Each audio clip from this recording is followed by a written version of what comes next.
Tories secretly planned to spend £10 billion on the botched Rwanda plan, Yvette Cooper has told MPs. The Home Secretary said she was shocked at the Home Office figures she'd unearthed since Labour was elected. She accused the former government of keeping the public in the dark about the enormous cost of the project. So far, Ms. Cooper told the Commons, £700 million has been ploughed into the Rwanda deal, despite only 4 volunteers agreeing to go. This included £290 million handed to the African nation, as well as chartering flights that never took off and detaining hundreds of people who were later released. There were gasps in the Commons chamber as she read the numbers out. Ms. Cooper said, "It's the most shocking waste of taxpayers' money I've ever seen." She said that over the next 6 years, the Tories were set to spend a massive £10 billion on the agreement with the African nation.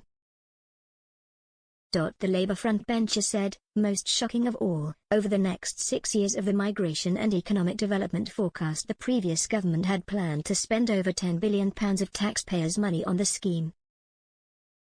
They didn't tell Parliament that," Ms. Cooper added. "It has been a costly con and the taxpayer has had to pay the cost." She went on to lash out at the Tories over the soaring cost of the asylum system. The Home Secretary said, "The potential asylum costs over the next 4 years could be an eye-watering £30 to £40 billion. That's double the annual police budget for England and Wales." She went on, "This newly appointed government isn't prepared to allow this chaos to continue." She announced that tens of thousands of asylum seekers left in limbo by botched Tory laws will finally have their claims processed. The previous government was accused of setting up a perma-backlog by refusing to process applications. Ms. Cooper said legal contradictions in Suella Braverman's chaotic Illegal Migration Act are so great they make it unworkable. She told MPs she has been shocked by weak arrangements protecting the UK's borders.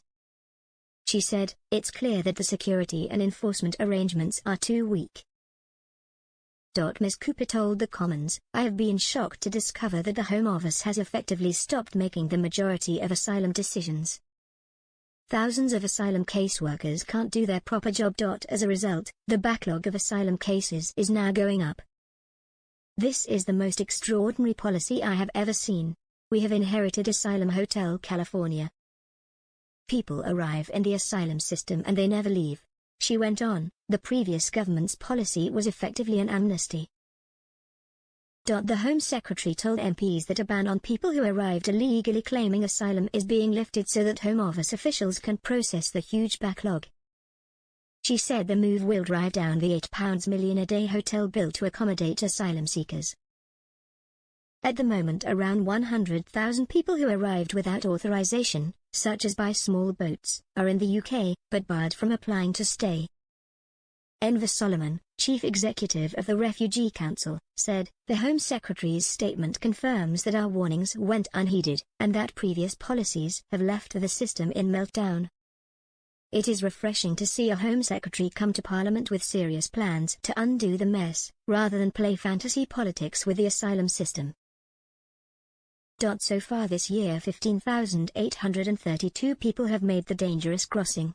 Since July 20 last year, when the Act became law, there have been 31,198 arrivals by small boat. And 19 people have tragically died in the Channel in 2024.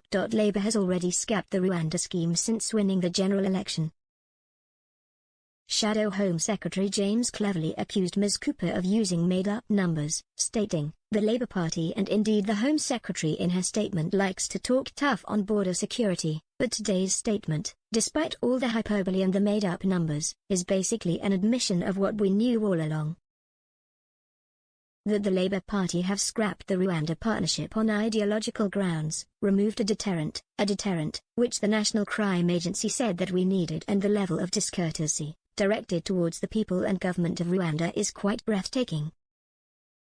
Marley Morris, Associate Director for Migration, Trade and Communities at the Institute for Public Policy Research, IPPR, said, "We welcome the government's announcement that the Rwanda plan is now being scrapped and people currently trapped in limbo in the asylum system will have their claims processed." The system under the previous government created a perma-backlog of claimants who could not be processed and could not be removed, costing billions of pounds each year for the taxpayer. The Home Office can now focus on making fast and accurate decisions on asylum claimants. They should take the opportunity to clear the backlog, allowing them to end the use of costly hotels and inappropriate accommodations such as the Bibi Stockholm. And Sal Copley, from the British Red Cross, said, "We welcome the news that after months of living in limbo and fear, more people seeking safety in the UK will be able to access the asylum system to have their claims assessed." Across the UK, our refugee services are seeing a record number of people in need of support, many of whom face destitution and have been dealing with the mental and physical health impacts of an uncertain future. We hope these are steps towards creating a fair, effective and more compassionate asylum system that makes decisions on people's claims quickly and correctly.